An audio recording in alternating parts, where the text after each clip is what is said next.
আমার দিদির এত বছর বিয়ে হয়েছে, তাও আমি দিদির বাড়িতে আম সিজনের সময় আসিনি।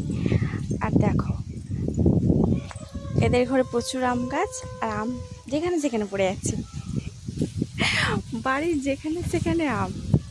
এই দেখতে পাচ্ছি এখানে সামনে উঠোনে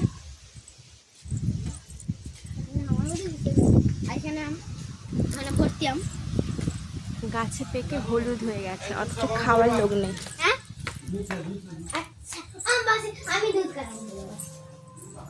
এখানে যেখানে যাবে শুধুই আম। আরো দেখাচ্ছি,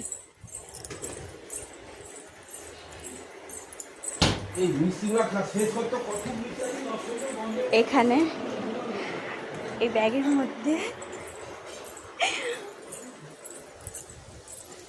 এখানে বাড়ির যেখানে সেখানে আম পড়ে আছে গাইস, কি যে বলবো, প্রচুর আম গাছ এদের বাড়িতে। আর আমি এই প্রথমবার আমের সিজনে এলাম। আমাদের বাড়িতেও আম গাছ আছে, কিন্তু আমাদের বাড়িতে 3খানা আছে প্রাচীরের ভেতরে, কিন্তু একটা মিষ্টি ভালো আর দুটো একদম টক, খাওয়া যায় না। আর এদের বাড়িতে আমগুলো ভালো, কিন্তু এদের মেম্বার কম আর নষ্ট হচ্ছে। আর ছোটোবেলায় আমরা মানে ওই যে ছোট অবস্থায় যে কাঁচা ওগুলো খাওয়ার জন্য লোকের বাড়িতে গিয়ে কুড়াতে যেতাম, আর এখন বাড়িতে হয়েছে খাওয়ার লোকই নেই। ছোটোবেলায় কত বকুনি খেয়েছি মায়ের হাতে, মারও খেয়েছি যে এই আম খাওয়ার জন্য, ছোটো ছোটো আম খাওয়ার জন্য লোকের বাড়িতে কুড়াতে যেতাম, লোক বকুনি দিত। আর এখন আম আছে, এখন খেতে ইচ্ছে নেই, যে বয়সে যেটা।